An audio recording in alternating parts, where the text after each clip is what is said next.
ہمارے ساتھ ڈاکٹر عمیر صدیقی صاحب موجود ہیں۔ پوائنٹ یہ ہے کہ اگر یہ سیکولر یونیورسٹیز نہیں ہوتی تو بچے پڑھنے کے لیے جدید ٹیکنالوجیکل ایڈوانسمنٹ سیکھنے کے لیے کہاں جاتے ہیں؟ مدرسوں میں تو وہ تعلیمی نظام تھا نہیں، تو اس حوالے سے آپ کیا سمجھتے ہیں؟ بسم اللہ الرحمن الرحیم۔ دیکھیے، پہلی تو بنیادی بات یہ ہے کہ یہ اسپیشلائزیشن کا دور ہے اور مدارس اسلامیہ کا کام ایٹم بم بنانا نہیں ہے، نہ ان کا کام انجینئرز پیدا کرنا ہے، ان کا کام یہ ہے کہ وہ علوم اسلامیہ کے ماہرین پیدا کرتے ہیں۔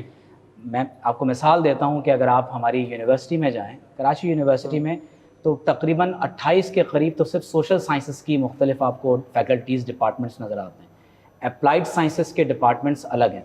تو مور دین 50,000 اسٹوڈنٹس کراچی سے اور 2,000 سے زائد فیکلٹی ممبر جو ہے، جن کا ایک دوسرے سے بظاہر بعض اوقات ایک دوسرے کے ڈسپلن سے کوئی تعلق نہیں ہوتا۔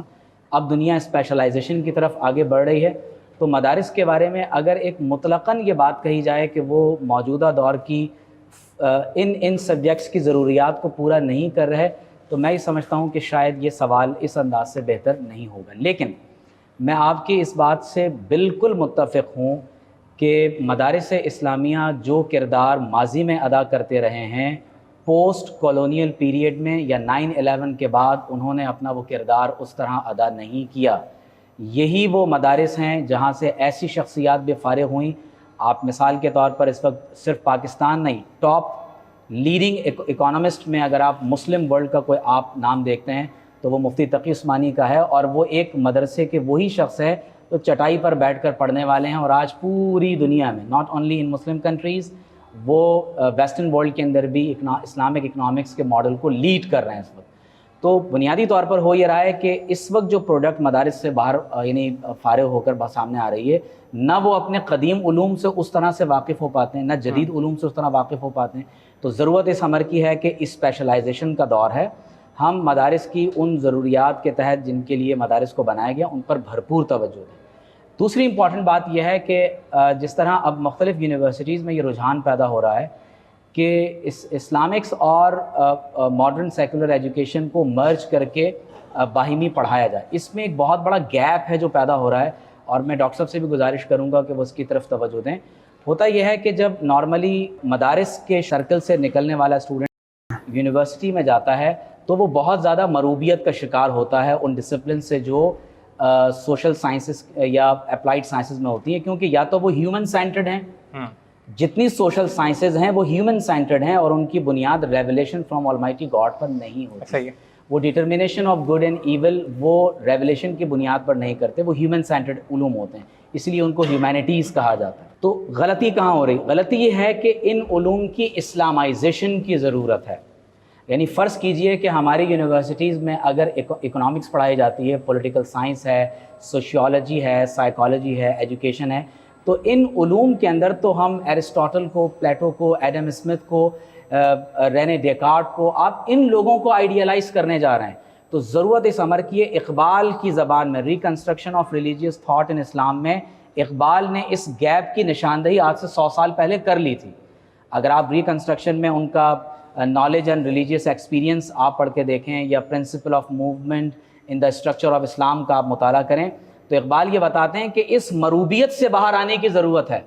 یعنی ابھی آپ دیکھیے کہ اسی ماحول میں ہم نے یہ محسوس کیا کہ اگر ہم انگریزی نہ بولیں تو لگتا ہے کہ شاید ہم بہت پڑھے لکھے نہیں ہیں، یا انگریزی بولیں تو کیا ہم اس سے پڑھے لکھے ہو جاتے ہیں؟ یہ تو محض ایک زبان ہے، تو انسان کو اپنی زبان بولنے پر، اس کو سمجھنے پر فخر ہونا چاہیے۔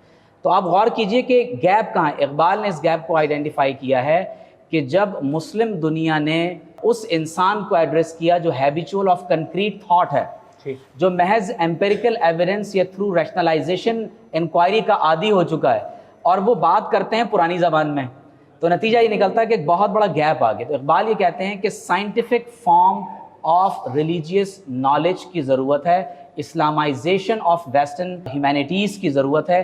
آپ مغرب کے علوم سے ضرور فائدہ حاصل کیجئے، اگر نہیں کیا تو آپ 100 سال پیچھے چلے جائیں گے۔ مجھے آپ بتائیے کہ ٹیکنالوجی میں یا جدید سائنسی علوم میں تمام تر علوم کے لیے آپ کے سائنسدان کہاں کا سفر کرتے ہیں؟ آپ پوسٹ ڈاک کے لیے، آپ مختلف علوم میں مزید رسوخ حاصل کرنے کے لیے آپ ویسٹرن یونیورسٹیز میں جاتے ہیں، آپ چائنا کا سفر کرتے ہیں۔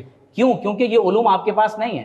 تو میں اس بات کو یہاں کنکلوڈ کرنا چاہوں گا، اور میں چاہوں گا کہ آپ آگے اس میں ہم آگے بڑھیں، کہ پہلی بنیادی بات یہ ہے کہ مدارس کا کام اسپیشلائزیشن کے تحت وہ خاص افراد پیدا کرنا ہے جو علوم اسلامیہ کے امام بن کر ہر دور میں ہر علم و فن کے جاننے والے کی رہنمائی کریں اور یہ بتائیں کہ قرآن و سنت کی روشنی میں آئندہ آنے والے مسائل کا حل کیا ہے۔ آپ مدارس کے لوگوں سے یہ ایکسپیکٹیشن نہ رکھیں کہ وہ ایٹم بم بنائیں گے، جیسے آپ اکنامکس کے پروفیسر سے، سائیکالوجی کے پروفیسر سے ایکسپیکٹیشن نہیں رکھتے کہ وہ فزکس میں کوئی چیز ایجاد کرے گا۔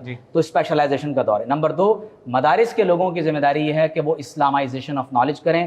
کچھ یونیورسٹیز اور ادارے ایسے ضرور ہونے چاہیے جہاں یہ مشرق اور مغرب کا سنگم ہو، لیکن مغرب کو مسلمان کرنے کی کوشش کریں، مروبیت کا شکار نہ ہو۔ ہمارے پاس 1 منٹ ہے، میں چاہوں گا کہ آخری پیغام جو آپ ریلیجیس ایجوکیشن سسٹم جو پاکستان کا کرنٹ ایجوکیشن سسٹم ہے اس حوالے سے۔ سطحیت سے باہر آنے کی ضرورت ہے، اسپیشلائزیشن کا دور ہے، اسلامائزیشن آف ویسٹرن نالج کرنے کی ضرورت ہے، اور scientific form of religious knowledge کی ضرورت ہے۔